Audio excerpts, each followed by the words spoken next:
Guest. My name is Khadija. I'm your host, and today we have a special guest, Hi, everyone. Denise, Dr. I'm Denise. Dr. Denise Fernandez-Palazzi, the Executive Director of the Capital District Educational Opportunity Center.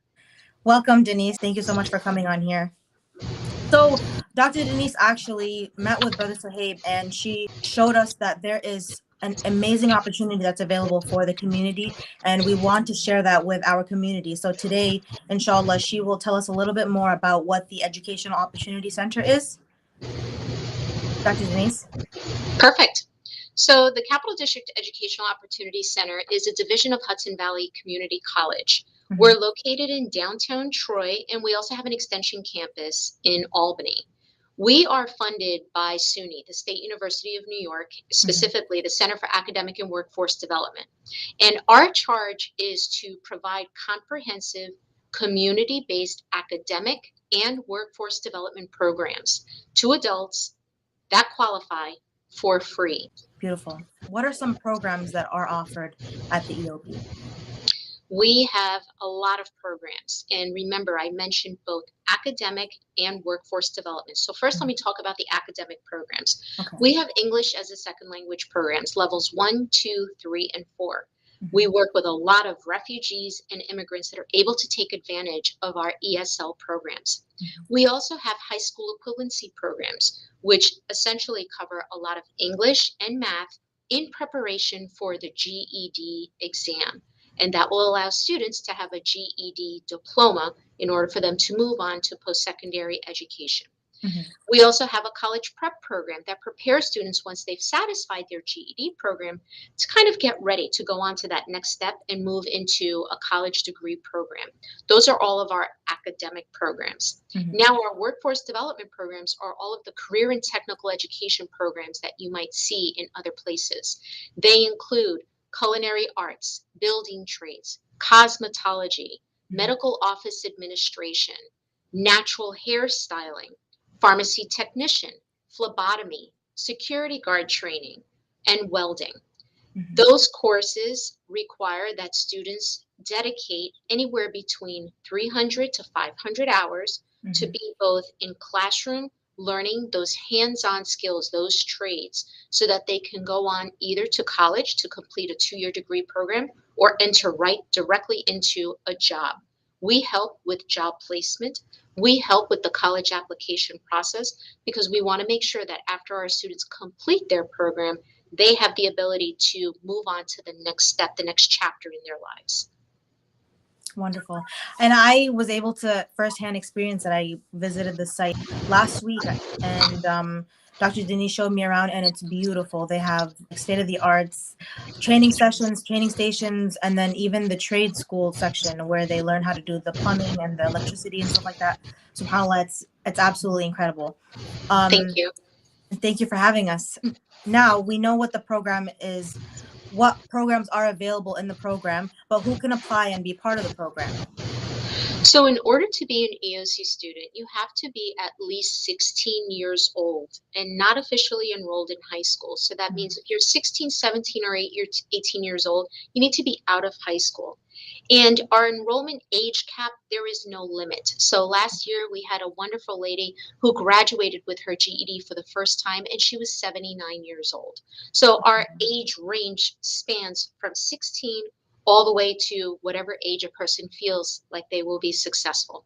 We also require that our students be New York State residents, so it doesn't have to be City of Albany or the City of Troy. It's anywhere in New York State.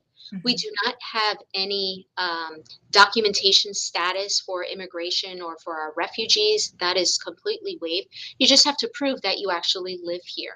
So sometimes the students will provide a telephone bill, a rent bill, something that will demonstrate that they're actually living here. And there are income requirements for our students to be eligible for our programs to be free. So what we do is we look and we evaluate how many people live in the household, and if that falls within the income eligibility guidelines that social services typically follow. It's the same as other social services program. So those are primarily the only requirements we have for somebody to apply to be in our programs. Okay. And then for the proof of residency, they just have to bring in like a bill. Okay. Yep. Perfect. And so, Dr. Denise, does any of this cost a thing? No, nothing at all. So this is 100% for free. Mm-hmm. And when I say free, that means everything's free. All of the books and all of the training materials are free. We Mm-hmm. provide all of our students with either a uniform or a t-shirt for them to wear in their programs. Our welding program, for example, requires a helmet and leather gloves.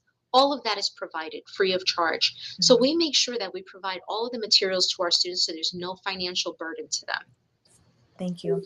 I know you mentioned when I was over there at the site that for the culinary program, some of the training is that they get to cook, and then whatever they cook, they're able to serve for breakfast either or for lunch. And so that's something that the students can take advantage of, and that's an opportunity as well for them. Absolutely. So what you're referring to is all of our wraparound services that we provide our students with.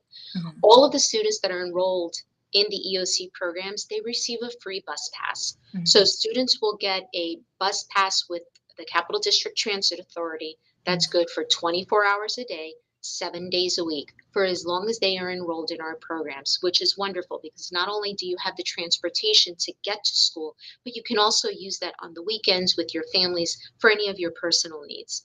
Right. We keep that bus pass on even after the student graduates for 5 more weeks so that we can make sure that they can get started in their new job or in their post-secondary education, whatever it is they choose to pursue.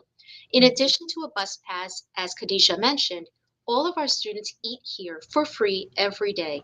Our culinary program prepares breakfast or lunch or sometimes both, and our students have a beautiful meal prepared for them. Hot meal from our culinary program that is not your typical cafeteria food. It's today, for example, we're having chicken masala tiki with basmati rice and naan bread for lunch for today, which is phenomenal. I just finished it, so I can tell you it's delicious. In addition to our free meals, we also have a free food pantry for our students. Every week we deliver fresh bread, fresh produce, and a variety of food items onto our food pantry, which is located in the student lounge. And our students are welcome to take that home with them so that they have meals that they can prepare at home. Mm-hmm. We have a free lending library filled with books for our students to use. And we have 3 licensed social workers that help address our students' mental health needs. We understand that life is difficult, especially coming out of the pandemic, and we want our students, when they come here, to be able to have their minds at peace. So we don't want them to be struggling with some of the things that they may be dealing with in their personal lives, and that's why we have counselors available to them. And just recently, we introduced what's called a Zen Den. The Zen Den is a place that is a quiet space for our students to be able to sit, relax, take a time out from electronics and from all of the distractions and the pressures of life, and just take a moment to be at peace. It is a quiet room filled with beautiful furniture and soft lighting and soft music that also has a sleep pod and a massage chair. And that is available to our students every day for half an hour because we need our students to rotate through and take turns. But it's a beautiful space. We actually have folks coming in, taking pictures and trying to replicate what we're doing on their campuses as well. So we do all of these wraparound services for our students so that we can make sure that we take away all of the barriers that prevent them from coming to school. That way, when they're here, they are successful and they don't have to worry about all of these other distractions. So thank you for bringing that up, Khadijah. Absolutely. And then I know that you guys have a new addition to it, and it was beautiful. They put in a prayer room for the Muslims for Ramadan, especially for Ramadan, and it was heartwarming, mashallah. So especially for our Muslim community, especially for our Muslim community, we want them to take advantage of this, especially because all of the resources are available. And if anyone is having transportation issues, there is a bus card. If they're having issues with worrying about if there's a fee, there is no fee. So that's something that we really want our community to take advantage of. And for some of our community members that are having trouble with understanding the language, and the language is a barrier, there is an ESL program that is available that they could complete first and then go on into the program, right? So Perfect. They work hand in hand. Dr. Denise, is there anything else that you'd like to add? I just want your friends, your community to know and understand that the EOC is a family. We are a place where students come to because either they didn't have a successful experience in high school or they never really took advantage of the opportunities that lay before them. So for many students, what we hear from them is that this is their second chance and they feel respected, valued, they're seen here, they're loved here. Mhm. All of those wraparound services that I told you about, that really is the difference between the EOC and other training programs because here we treat everyone like family. When they're here, we sit with them, we have lunch with our students, we sit with them in the Zen Den, we talk with them as they're progressing through their program to make sure that not only are their educational needs met, but as a whole in their life, we're taking care of all of the other things that might prevent them from being successful. So we operate like a family. Our students are happy here. They know that they're well taken care of. And this is just a great place. It's a great place to get a start so that you can move on either into a college degree or move on into a very successful career. You start here and then you end up going great to great places. So I hope we get to see you in our facility. My name is Dr. Denise, and I hope to see all of you soon. Inshallah. Like always, we hope that you enjoyed this episode. And inshallah, don't forget to like, subscribe, and share our video. Assalamu alaikum.